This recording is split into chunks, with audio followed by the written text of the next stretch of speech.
We are ready. Here we go. Three. Welcome back Two. to Championship Week Video Notebook. It is day number 3,987. No, what day is it, Salika? It's the Number middle 11. of the night. Day number 11, Championship Week Video Notebook here at Hoops HD. I'm your host, Chad Sherwood. We got David Griggs over there, John Salika. Bracketeer.org, we got Rocco Miller. He is uh, not at a game, or maybe he's at only 3 or 4 games instead of the normal He's at 10 the games Tour de France. Yeah. at the Tour de France. There you go. Bunker Uh, time. It's bunker time. No more arenas for a couple days. no more arenas. All right. Okay, Rocco, when you say bunker, you're not like locked in to a bunker, are you? Like you can come and go and leave the house and all of that. I try to stay in, but yes, I have the freedom to go grab food. Okay, see, I'm just trying to reinforce the fact that I should not be in the puppet bunker. I'm sorry, Griggs. You are completely locked in. We will give you a shot at the end of the day tonight to get out again, as we've done in every one of these shows. But on these video notebooks, we like to go over everything that happened in the conference tournaments. We'll start by some news and notes, and there was some news and notes starting with, coming out of Kansas here, where Bill Self was not coaching the Big 12 tournament, will not coach the Big 12 tournament after what I heard described as a quote vascular event, not a heart attack, but he's been in the hospital. So we absolutely want to give our best wishes to him and his family, and hope he gets back on the court for the NCAA tournament. Um, Norm Roberts serving as interim coach for the Big 12 tournament at least. Um, in addition, a couple other pieces of coaching news. Patrick Ewing out of Georgetown, Mark Fox out of Cal. Don't think either one's much of a surprise to anybody, though. Um, Out or paroled from Cal. Paroled in the case of Mark Fox. Yeah, paroled. from Cal. Yes. Paroled. Okay. I get it. Um, It's late. and we have Chad's a little slow tonight. Salika. A little bit of news from Hoops HD. We have 2 award winners to announce. You want to announce them? We are proud to announce that the Centenary Award is going to be the Long Island University Sharks, and the Stallings Award, which was slightly contentious, will be the Louisville Cardinals. Centenary Award for the worst team in D1 out of overall. Stallings, worst power conference team. Uh, Tough battle between them and Cal. Louisville, congratulations, you do win. Just, that, wow, how the program has fallen. Uh, but let's jump over, if I can find the screen share button, to what actually happened on the court. And let's start. Well, it's the first conference up here, so let's start with the ACC. Rocco, it was quarterfinal round day in the ACC, and it started with that Miami Wake Forest game, which Miami really had to hang on to late after Wake Forest was draining threes at the end of the game like crazy. Yeah, I mean Wake can really stroke the ball. I mean, they're a top 43 point shooting team all year, a top 25 effective field goal team. But Wake couldn't defend all year, and that's why they're not going to the NCAA tournament. And they also lost Damari Monsanto a couple weeks ago. Good effort by the Deacs to go with the defensive game plan. They just played a couple weeks ago where the game it was 96-87 in regulation. So a few more stops happened this afternoon, and Miami's obviously a quality team, and it was just a little too much for the Deacs. Yeah, and they get Duke tomorrow. Duke really rolled over Pittsburgh. Some people think Pittsburgh's on the bubble. I don't. I think the Panthers will find themselves in, maybe Yeah, I do not, too. maybe with a double-digit seed, but in the field. Yeah. Well, I had been saying all along that Pitt was better than Duke, and I think they proved it in the last 6.5 minutes of this game. The other 2 games, Virginia beats North Carolina, Clemson beats NC State. Sleeka, that probably is the end for North Carolina, and NC State might be sweating on Selection Sunday. We'll probably be sweating slightly when we get to our Hoops HD selection committee a little bit later on. Well, I don't think they Clemson, care. I don't think they care what the Hoops AG Selection Committee does. Yeah. I think they care what the real Selection Committee does. but more importantly, as far as the Clemson Tigers go, they've taken one step towards getting to the right side of the bubble, but there's going to be a much bigger step when they take on Virginia later tonight. So yeah, you got the Clemson profile up here. I want to ask, what do you make of this? A lot of people say they're not in. I kind of like them more than a lot of teams that are in. Yeah, I mean they've definitely Not a picked up lot, but a few. Yeah.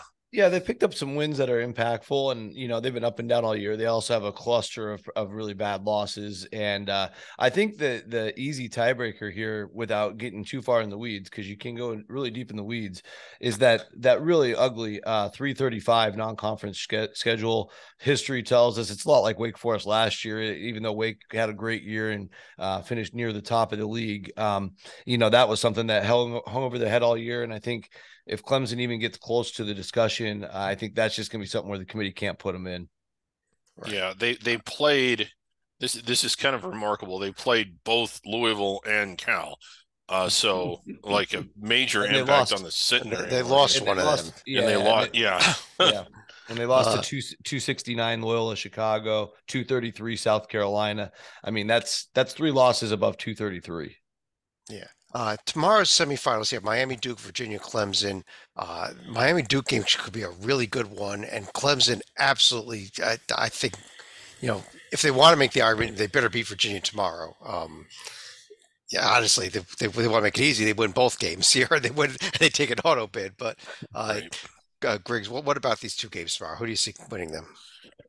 Um, I hate to say this because I have been kind of beating them up all year, but Joby was right. I was really impressed with Duke today.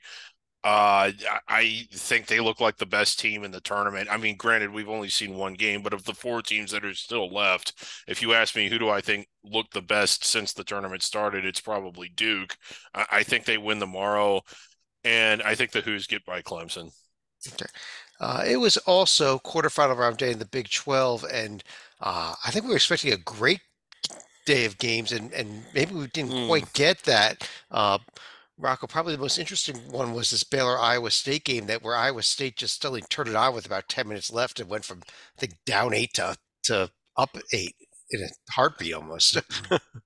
Yeah, I mean, in a lot of ways, Baylor saved Iowa State's season. I mean, Mhm. Iowa State was getting in no matter what. I think we know they were a 3 seed at the bracket preview, but they hadn't won a game until they started playing Baylor. Now they get to they go to Waco and win by 15, and now they beat Baylor again. And they Three won times. and they beat them 3 times. Yeah, they did the 3x. So I think that speaks volumes. That it's obviously some of that's probably matchup based, but now it's like Iowa State, even though it's only 2 wins since the preview, they're both against a 2-seeded Baylor probably, and they might get a lot closer to where they were, back on February 18th. I'm really curious to see how they do against Kansas because they've obviously looked much better in these two Baylor wins, but I don't know if it's the matchup thing or if they're just going to struggle against other teams. Yeah. Right. Now we got Kansas, Iowa State, Sleeka in the late game. In the second semifinal tomorrow night, we're going to have Texas and TCU. Both teams didn't have that too much trouble, and leaving Oklahoma State probably sweating out Selection Sunday as well. Probably slightly sweating compared to other teams that have fallen flat in their face and haven't been able to win anything during championship week right here. Then you look at teams like TCU and Iowa State. Not too late to potentially get a fifth protected seed in for the Big 12 should either of them advance to the title game.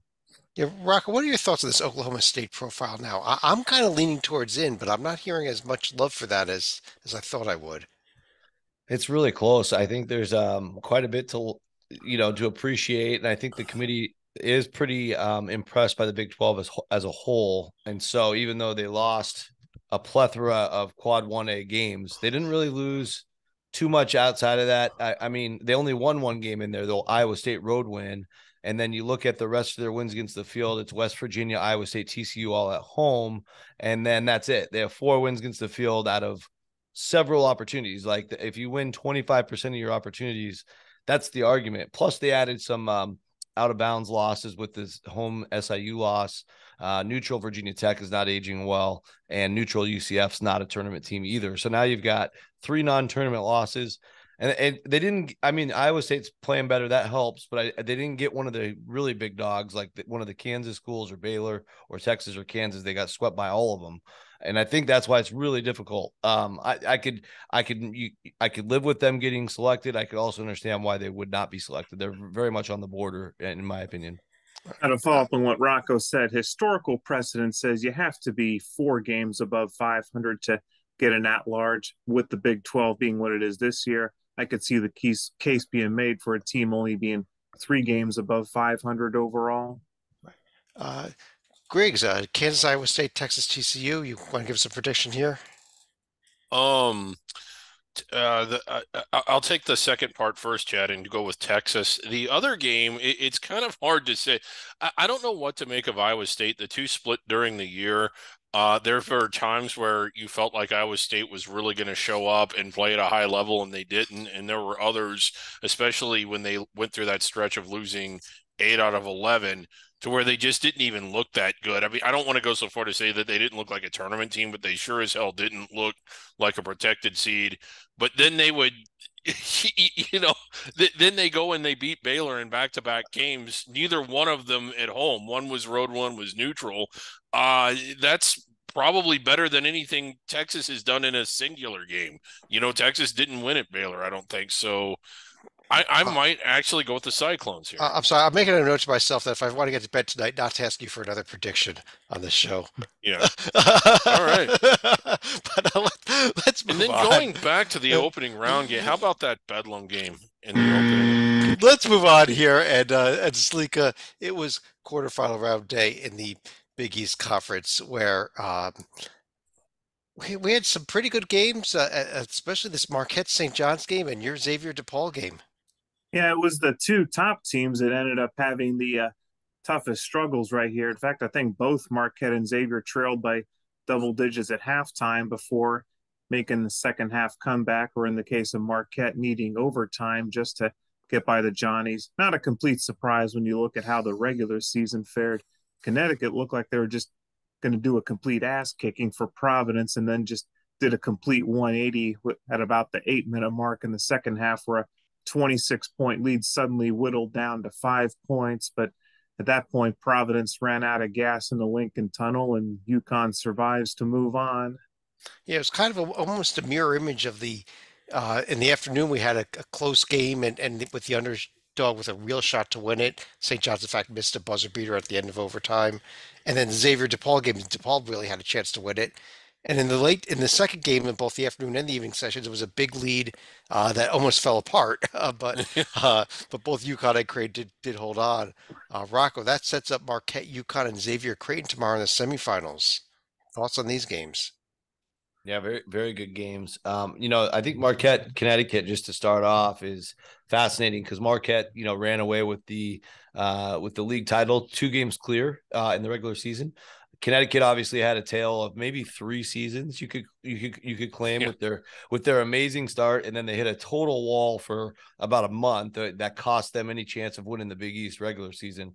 And now here in the last 3-4 weeks, they're starting to look a lot more like their old self. So it will tell us a lot about where UConn's at, I think. And if Marquette wins that, I'm going to be really impressed, especially in the Garden, where it's going to be big time UConn advantage from a crowd standpoint. Okay. Yeah. Let's go. Go ahead. Yeah. Just a quick thought on Xavier Creighton. Yeah. Xavier was really leaking some oil here lately. I loved how Creighton played tonight. If it carries over, I think Creighton gets that win just from the momentum factor. Yeah, and Xavier being shorthanded also, exactly. I don't see how they can do 2 wins in 2 days. Sorry, Salika. But they got by DePaul, though. I mean, they never beat DePaul. I don't think they have a winning record against DePaul since this conference took this format. It's just this anomaly. Griggs, it was also quarterfinal round day in the Mountain West, and I'll give you your 5 minutes on the San Diego State Colorado State game, or did you want to go to a different game? Go ahead. Well, the San Jose State in Tim Miles, they're just 8 wins away from winning the national title. I mean, you're so close, you can just smell it, and they took that first step today. The refs tried to take it from them. I think the baskets were tampered with at one point when San Jose State went on a scoring. Okay, let's talk really about what happened here. It was an overtime win by San Jose State, their first ever Mountain West Conference tournament win since they've been in the conference, which is almost crazy to think about that. Most of those were opening round games too. Yeah, and we also saw San Diego State really struggle with Colorado State, but find a way. And that was kind of the story with, other than with Nevada, Rocco. Boise State needed overtime to beat Vegas after Vegas tied it up on a I think it was Noel for UNLV who hit the game tying three at the end there of regulation, and then Utah State does get by New Mexico. So other than Nevada, the bubble teams got wins today. Yeah, correct. And if you're the league, you're, I guess, good with that. I mean, the New Mexico Utah State game had to have somebody go down, and you'd rather probably have Utah State win it. I thought New Mexico had an interesting case if they could just get a couple wins with the Jalen House stuff, and they didn't play that great last week. Even with him losing to Colorado State in the finale was bad for them, and it's just kind of wild. It just seemed like they had such a magical year going, the last team undefeated in the country, and now going to go to the NIT. But otherwise, the San Jose State thing is just unbelievable. We've been loving these guys since Tim Miles came on campus, and who's to say they can't hang with the Aztecs tomorrow? That's going to be a lot of fun. Omari Moore was amazing today. He's just an amazing Yeah. player for the Spartans, and Phenomenal. I'm going to call it right now. And I hate to do it because we've got Griggs on and his love affair with Tim Miles. I think they're going to knock out the Aztecs tomorrow. Uh, Paving the way for my pick here. This tournament was for Utah State to win this automatic bid, Yeah, and I like kind of that make pick. things easy for everybody who looks at this Utah State profile and says the metrics love them, but where's the meat on the profile? It's a real question, real weird profile to look at. Yeah, and it reminds me a little bit of a few years ago, 2020, when we didn't even get the NCAA, but they played it early because of the Con Expo GG Yeah. event. And Utah State went in there as a bubble team, and a lot of people didn't have them in, and they ended up just winning the whole thing. And I feel like this team is very similar, just from an offensive firepower standpoint. Their shooting numbers are off the charts. Which may mean Nevada is really sweating things out because if we end I up think with, so. let's say we've Oh got yeah. San Diego State, Boise State, and Utah State in, I don't know if this conference gets four teams. Right. Yeah. And you would hate to think that it breaks down that way, but we don't have a Mountain West representative on the committee. And I think beyond all that, Nevada, they were pretty safely in a couple weeks ago, but they just lost to three straight non-tournament teams to end their profile, and that's a really tough final impression to swallow. Yeah, I agree. Stalika, Pac-12, it was quarterfinal day as well with UCLA, Oregon, Arizona, and Arizona State all picking up the wins. I know Arizona kind of struggled, but found a way to get by Stanford here. I don't know if you listened to Bill Walton during the telecast night, he would have you believe that six teams from the Conference of Champions are going to end up in the NCAA tournament right here. That's low for Washington him. State, Come on. Yeah. Washington State was playing hot, but came up a little bit short against Oregon, so their Cinderella run is over. UCLA, don't be deceived by that final score. They were tooth and nail with Colorado for a good chunk of the game before finally pulling away in the final 4 minutes. Arizona also had a similar struggle against Stanford before pulling away, and Arizona State was just hitting three-pointer after three-pointer, it seemed, and survived a late USC run. Yeah, and UCLA did not show me much without Clark in their first game without him. I think we've got to see a lot more from them these next two games if they want to really make a claim for a one seed in the NCAA tournament here, especially with the injury now. But Griggs, what do you think about these two games tomorrow? UCLA, Oregon, Arizona, Arizona State. Um, Oregon, I've always felt that they were a team that had a high ceiling that they didn't really play up to. They're capable of beating UCLA tomorrow, especially with UCLA not being at full strength.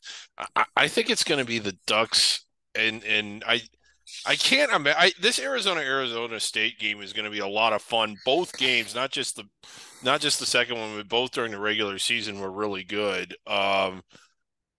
This one's kind of a toss up, but I'm going Oregon, Arizona for the championship game. Oregon, Arizona, Rocco, Oregon, Arizona. No. Oh man. UCLA, Arizona State. I feel like UCLA is motivated to get that Oregon win, just because they're trying to adjust to life without Jalen Clark. I thought today they hit a crossroads about 10 minutes ago. They were still pretty close with Colorado, and they hit another gear. It's going to help them a lot just to play these extra games before next week. So I think Mick will coach them hard, and they'll find a way to win. And then who knows? Arizona State. Anything can happen when they play, but Arizona has the way more big crowd advantage. They all file into Vegas this time of the weekend, so I'll Rocco, go with the top two teams. yeah, and let me stick with you because it was second round day in the Big Ten today, and start off with my Scarlet Knights here.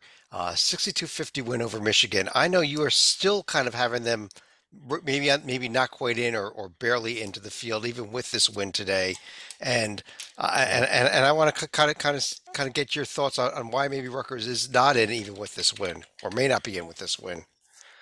Yeah, I think from before, Rutgers was sitting there, and part of the case, the committee was probably going to be talking about them in depth, and they probably still will be, about the Mag injury, and not that Mag was their best player or anything, but it really just appeared like a different Rutgers team. I think before today they were 2-5 coming into the Big Ten tournament without him, and obviously the Minnesota loss and some other games where you just scratch your head, the home Nebraska loss, and so now. Right, but Rocco, they also without Mag, they he went down to that Michigan State game that they won.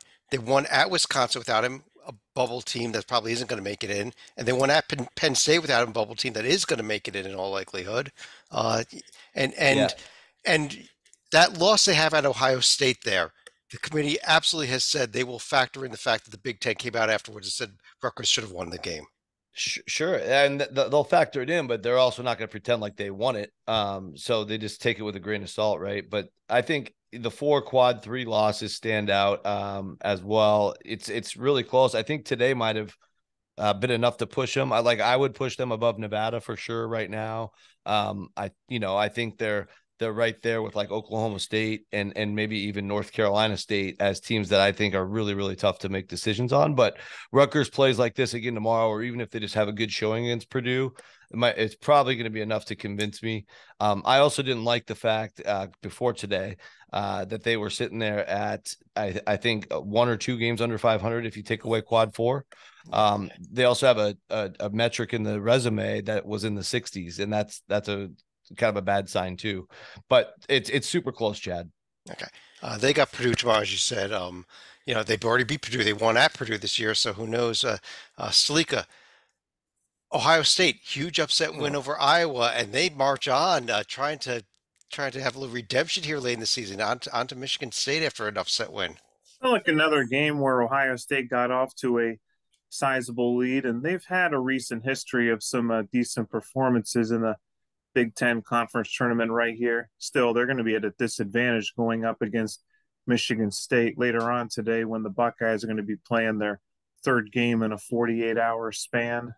Yeah, and then we've got Griggs, Penn State maybe have clinched themselves a bit today with the win over Illinois, third win of the season over Illinois. They got Northwestern tomorrow, and Maryland wins a rare game away from home, and they've got Indiana tomorrow. Yeah, I like the Hoosiers. I wanted another Illinois Northwestern matchup because those are always fun. But I like the better seeded team in both those games. Yeah, I I I would not be shocked if Rutgers gives Purdue a battle and maybe even pulls off this upset. I know I'm a Rutgers guy, so maybe No, it's the it homer in wouldn't me, shock but me either. yeah, I think Rutgers. I mean, they can play really well. if they if And they then play again, if they play the way they played the second half of this Michigan game, for the first time since Mag went out, I saw the Rutgers team that we saw early in the season, the way they play defense, the way they just shut the team down. And Michigan, I think, went the last 10 minutes of the game with like 3 points the entire way. That was Rutgers defense. That's Rutgers basketball there. So, right, and then Ohio State, like you mentioned, moving on despite the fact that you eliminated them anyway. Salika, it was second round day in the SEC with Mississippi State sneaking by Florida. We also had Tennessee, Arkansas, and Vanderbilt all winning.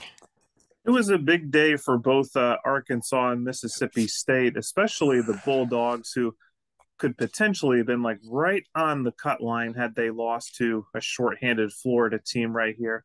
I still think they're going to be somewhat safe. They can make themselves a lot safer with a win against Alabama. Auburn, they're getting a little bit closer, maybe last 4 buys kind of a profile right now. And Arkansas, another team that could potentially get up to around an 8 or a 9 seed should they beat Texas A&M. We'll hash this out on the committee. I'm not impressed with Auburn really at all. Yeah. We've got Auburn goes down. They did get the home win over Tennessee though to end the regular season. Rocco, was that enough for them? Yeah, for Mississippi Yeah. State. Yeah, I Enough didn't really I'm have. sorry, for Auburn. Oh yeah, for Auburn, absolutely. I Yeah. thought Auburn's win against Tennessee on the last day of the regular season was enough. Yeah. Just because there's just so many spots below them. And the draw was nice. You get to play Arkansas first game, no big deal. Played them close too. It's not like they laid an egg and lost by 30. So I think they're good. Okay. Yeah, the other notable thing here, Mississippi State, that needed overtime, did get by Florida. I think it's a must. It would have been a bad loss on the Mississippi State profile. Now I think they're going to be on the good side of the bubble at the end of the day. But obviously, like Slika said, you beat Alabama is a different story. And Slika, what about these 4 games tomorrow? Alabama, Mississippi State, Missouri, Tennessee, A&M, Arkansas, Kentucky, Vanderbilt. I think for Tennessee, there's going to be some importance just because they're trying to win with a reconfigured roster now that one of their starters is out for the rest of the year with the torn Achilles right here. Texas A&M is going to be kind of the reverse situation last year where they ended up making a deep run to the championship game and still didn't get rewarded by the selection committee. So if you're Vanderbilt, you're probably thinking we got to win the whole thing just to feel safe about getting in. Granted that they've played very well at the end of the year, but still that loss at LSU is going to look like a big anvil now. Yeah. Rocco, how about Vanderbilt? Can they keep things going here? Perhaps. I mean, they're playing pretty well. I thought, LSU was like that one team that knocked them off during their hot streak, which was really random because they beat a lot of other good teams. So maybe they have a matchup issue there, but they were able to solve it there at the end. It was a close game throughout. Kentucky's a team they just beat recently. And the funny thing there is like for Kentucky, their nemesis during their hot streak was Vandy. So pretty curious to see how that goes. Obviously, the tournament's in Nashville, so you can't totally rule out some magic here. But otherwise, yeah, I think it's eventually going to be too many good teams to beat for Vandy's talent level. And they lost a key player to injury. Now they've been playing well without him, but Robbins is out. Yeah. That could be a problem against Oscar Tshiebwe because he's their big. Yeah. Griggs, it was first round day in the American Conference tournament, we had three bad. We had 3 rather unintriguing games, and the truth of the matter is, on the Thursday of championship week, you try to watch everything, but sometimes you change the channel. These were 3 games minus maybe UCF SMU, where you probably did, and I think what it does is set up lopsided results in the quarterfinals in favor of who they'll be playing. The one exception to that, though, is Wichita State. I think that they kind of underperformed a little bit during the year. I think that they're capable of playing well, whereas Tulane, while they didn't go as high as we thought they would, still sort of overachieved a little bit. So that might be a pretty good game. But the other ones, I don't know. East Carolina, I hope they enjoyed their hotel for another day. Yeah, East Carolina had a big 4-point play at the end of the first half that they kind of catapulted into a second half run where they blew out South Florida, but I don't think they got a shot against Houston. Right. Cincinnati Temple, though, and Memphis UCF, Rocco, could be both in pretty good games tomorrow, I think. Yeah, I know UCF and Memphis had some really good battles this year. UCF's got a little bit of a scare against SMU, but they got it done. Taylor Hendricks is probably going straight to the NBA, so for their sake, it'd be good to see them make a run. I think they're really hoping. I've been texting with them a little bit. They really want to win that game and get looked at by the NIT, so they'll be motivated at least for that level. And I think Cincinnati Temple and Tulane Wichita, both really interesting games too. They both played a little bit better I think all 4 of those played a little better down the stretch. Maybe Tulane hit a little bit of a wall when they got beat by East Carolina, but I like the upside with the quarterfinal teams that are left. Yeah. Stalika, Atlantic 10, for all that we went through with the first 2 days of the tournament, the top 4 seeds got all won today. It's rare, it seems, in recent memory where the A10 has been kind of chalky, at least as far as a quarterfinal round goes. VCU didn't really have any serious issues with Davidson right here. St. Louis really didn't have any issues with George Mason. But if you look at the nightcap slash twilight doubleheader, St. Joe's and LaSalle both put up pretty good games, but I think they just had too much mileage compared to, let's say, Dayton, as well as a very raucous Fordham crowd for the nightcap. Yeah, that was a fun Fordham crowd. It's going to be real fun on Saturday afternoon. This conference, a little bit of an interesting format this year. They're going to give everybody Friday off simply as a bit of a break before the Saturday semifinals. So we'll actually take a look at those two semifinals a little bit more in depth tomorrow night before they take place. So, but I think that could be a real fun Dayton Fordham game. Yeah. Rocco, Big West. I know you're a huge Big West fan. Quarterfinal day, and we somehow ended up with chalk in this conference. I don't know how. Yeah, I mean, I think technically in some parts of Nevada, Fullerton was an underdog, but besides that, I think those two teams were really even. A really good overtime win for the Titans. But yeah, I think we landed where I thought it would be for the semis. We're going to have some awesome matchups. So Fullerton and Irvine, of course, both from Orange County. Fullerton beat them last time by 1 point in Fullerton's gym, lost to them at Irvine. So this will be the rubber match. And then you look at the Santa Barbara versus Riverside game. That's going to be awesome as well. Riverside pounded them by 11, which for UC Santa Barbara standards, they usually don't lose like that. So the Gauchos are going to be looking for revenge. And in fact, they got swept. Riverside swept this series because they got them by 1 point at Santa Barbara's house. So lot going on there. And I think both games are just going to be really, really good games. I got to give a quick shout out to Cal Poly, though. They were in there with Santa Barbara today after they blew out Long Beach in the opening round, after they won one conference game all season. So, heck of a way to go out of the season, at least. Okay, please go ahead. You had a shout out. I had a call out. Big West and ESPN Plus. Get your streaming order tomorrow. Good grief. It was like an LSD trip. Yeah, it was awful, especially with that overtime Fullerton Hawaii game that I really was trying to watch and just couldn't do it. How about Conference USA, where Florida Atlantic did exactly what they needed to do, which is crush Western Kentucky to move on. North Texas and UAB also dominated. I guess the only good game was that Middle Tennessee Charlotte game. Yeah, yesterday you said, to your credit, Chad, that you thought that would be a decent game, but the other ones would be blowouts. Your assessment after seeing that was the only decent game and the rest were blowouts. That's exactly what it was. It was a great game. There was a block shot by Middle on the final play of the game against Charlotte to clinch the win. It was a great finish there. These games were not worthy of the curtain, I must say. I do expect to think something a little bit better tomorrow in the semifinals. I think we could be fair for a pair of really good games here.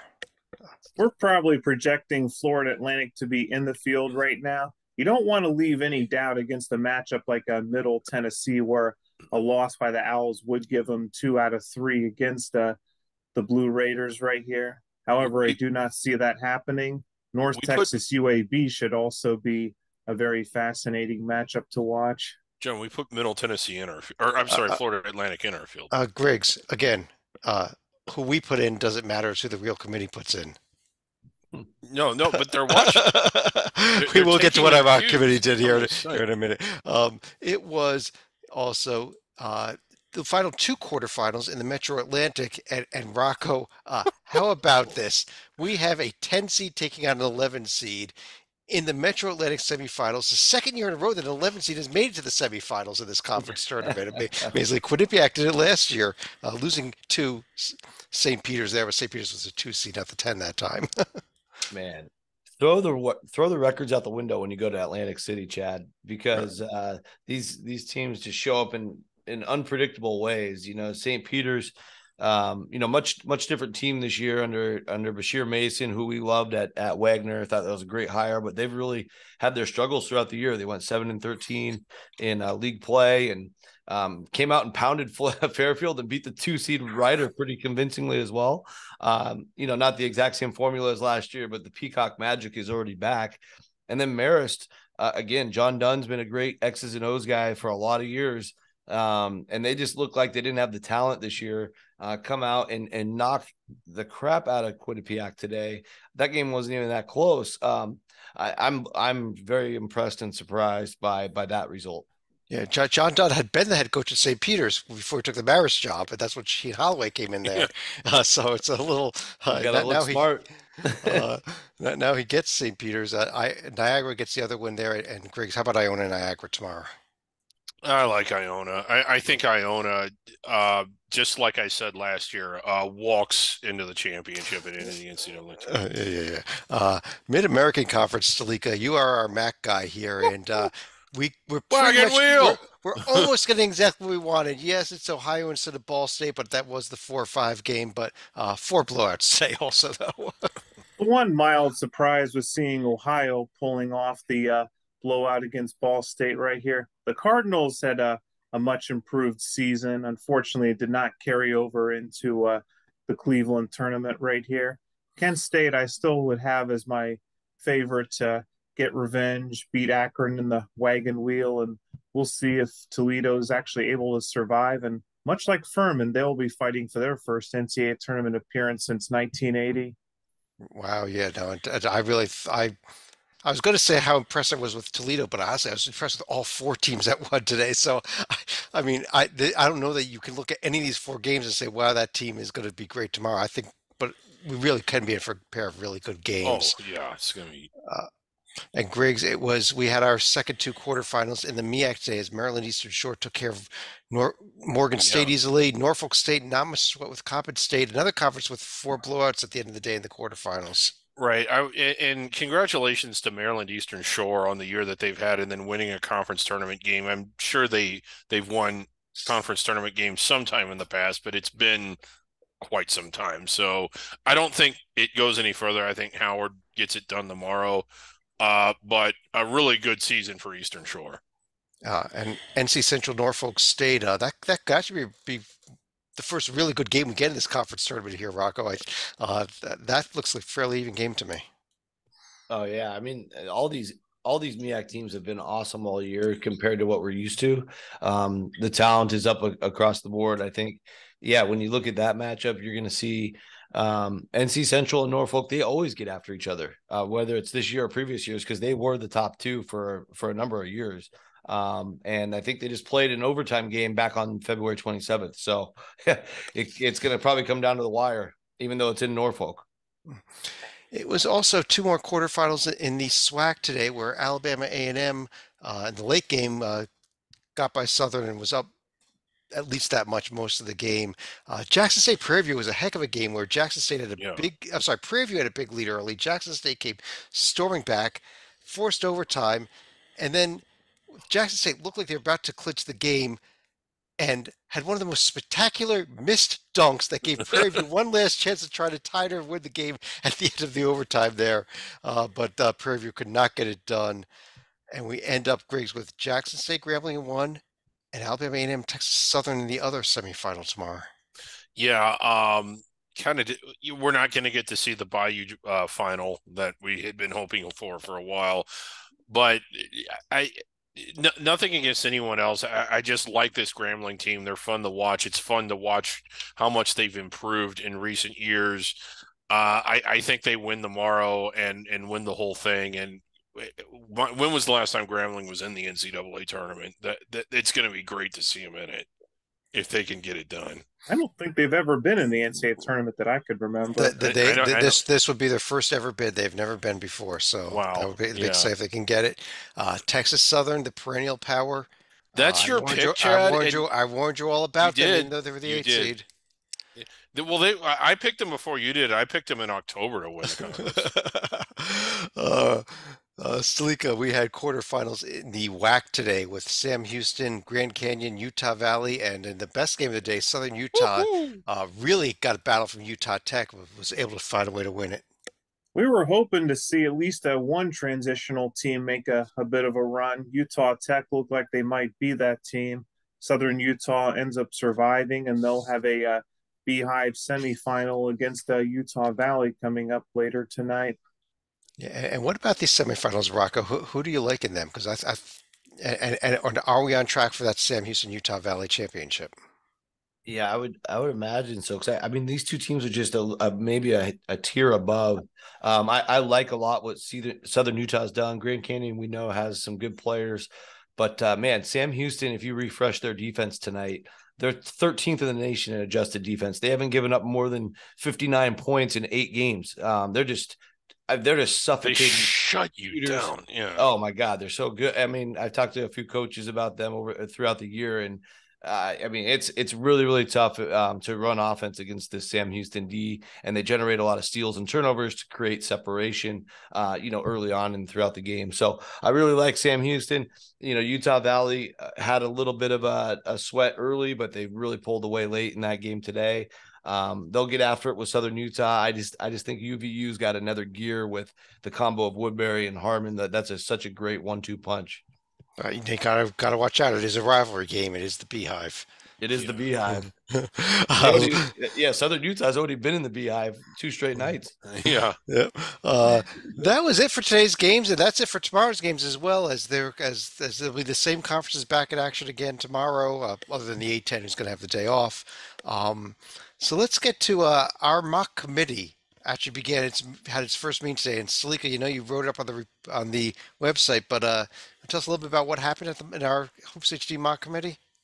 Well, we already mentioned at the beginning of the podcast that we had named our Stallings and Centenary Award winners, so they will be staying on the board for the remainder of the selection process right here. Now, the first 4 teams that we ended up voting in through our initial round of balloting were Florida Atlantic, West Virginia, Arkansas, and Maryland. Not the Musketeers; they were in on the first ballots. Yeah, I was highlighting the wrong teams. I apologize. And then on the second round of voting, we added Memphis, Auburn, Pittsburgh, and USC. If you're looking for the teams in red, those are the 4 carryovers that will carry over the next time we discuss teams to add to the field. So that'll be Mississippi State, NC State, Providence, and Rutgers.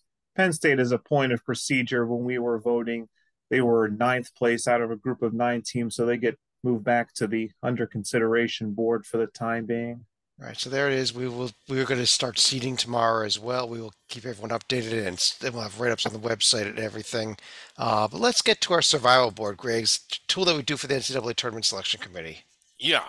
And again, this is how we know Florida Atlantic's getting. Or wait, have we locked them yet? No, we haven't. We haven't. Oh, okay. So maybe they won't be getting in. I apologize. But this is a tool for the selection committee.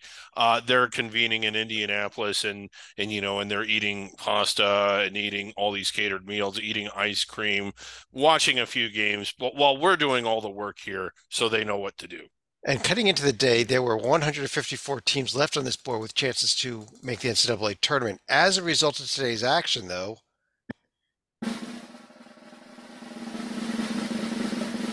down to 115. We are closing in on that 100 mark. Yeah.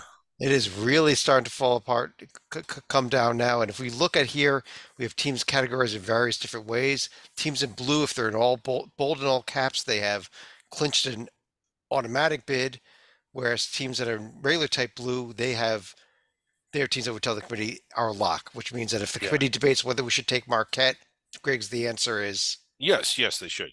They have to. There are also teams that are crossed off. So if the committee's sitting there saying, you know what, Villanova got a lot better, got healthy at the end of the season, maybe we should consider giving them an at-large bid. Well, they can't. They're crossed out, and anyone who does that should be removed from the committee. Rocco and I were debating Rutgers earlier. So what if the committee comes here and says, well, maybe the board will tell us what to do about Rutgers? Yeah, then they can talk. They can at least talk about them.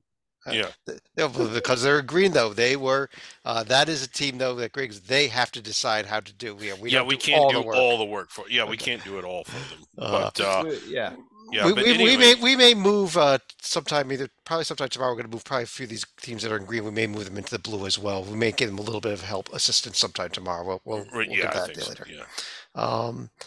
I think that's everything we have for the night, though, Griggs. Am I correct? No, I'm getting out of. I got the answer right. The last 3 nights, I've gotten the answers right, and you haven't let me out. Well, Rocco, you haven't been here with this here, but we are giving Griggs a chance to get out of the puppet bunker that, as you can see, he is tightly locked into with many bolts here. How come All he has to Rocco's bunker What is isn't that? locked in my? all that Griggs you have to do is correctly guess two blind resumes. Tell me who these two teams are, who's the left team, who's the right team. If you guess these two teams correctly, you get out. Griggs, here's your two teams for the night. Well, the one on the left, that is a lot of quad one. I'm thinking Big 12. I'm thinking Kansas. The one on the right is, wait a minute. I don't, Chad, I don't try. Like, I've gotten it right the last three nights, and you haven't let me out. I don't even trust you. I don't think the one on the right is real, but the one on the left is Kansas. So who's the one on the right? You I, going with no guess at all? uh, I've Houston. Kansas and Houston, and the answer is Well, you can't have the same team up there I'm twice. giving you these layups, Griggs, and you just Yes, can't you get out. can, Puppet. The one on the left is coached by Bill Self, and the one on the right has an interim coach by the name of Norm Roberts. Yeah. Let's go to final thoughts, Salika. On a night where ESPN is showing the 30 for 30 Requiem for the Big East, the real Big East Conference tournament is going to have 5 straight sellout sessions. First, they started off last night on Wednesday, where they had the triple header that was headlined by Villanova Georgetown, the nightcap. Earlier this afternoon, UConn was in the highlighting the afternoon session where they held off a major Providence comeback, and in the nighttime session, you had Xavier and Villanova fans divvying up most of the tickets. And once we get to tomorrow night, it's going to be Stores South for at least one more round, and then the championship. We know that's not going to be a seat to be had in the house. So a good showing for the conference. Absolutely. Yes. Rocco. Yeah, Chad. So tracking the potential bid thieves, we lost 21 hopefuls today. All went down. But now we have 6 teams that are just 2 wins away. It's Oregon, San Jose State, and Clemson. And again, this is just based on who I think really has to win their conference tournament. And I know there's some debate about Clemson. I just don't think they can get there with that really poor strength of schedule. I talked to Bill Walton about Oregon. Yeah. And then, of course, Conference USA is really the one to pay attention to. North Texas UAB winner will have a chance for that bid steal, even if they play Florida Atlantic. But, of course, Middle Tennessee is still alive, and they're a team that beat Florida Atlantic last time they played. So they'll be a little bit confident. We have 7 more that are 3 wins away. That's Wichita State, Ohio State, UCF, Vandy, Cincy, Temple, and Tulane. So we'll see if any of these guys can get to the promised land. Usually we get about 2 to 3. I don't know. This year it looks a little tough. Yeah, I really don't know either. I've been kind of keeping an eye on this as well, and that's one of the reasons why I'm kind of circling San Jose State in the Mountain West. I think that might be the one that it ends up happening. That'd be incredible. Oh man, yeah. It would I be. might fly on the plane with them wherever they go if they get in. Griggs, you want to finish the show off? Yeah, we're kind of getting a lot of the big games. There's 2 kinds of games that we're going to see tomorrow and the rest of the way. One is the showcase games like the Big 12 and probably the Big East, at least to a point to where everybody that's still playing is in the tournament. The Mountain West, San Jose State is still playing for their lives. The Atlanta, but the ones that I'm still the most excited about are the MAC, the A10, the ones where teams need to keep winning in order to stay alive. That's just kind of my preference. The Big East is going to be awesome. I'm not saying it's not going to be, but like the MAC is going to be a little more desperate and at least for my taste, a little more fun. I think it will be. I think it'll be a great day here on Friday and Saturday as well. But on that note, on behalf of David Griggs, Rocco Miller, check him out at bracketeer.org, John Salika, I'm Chad Sherwood. Thanks for joining us, and we will talk to you again tomorrow night.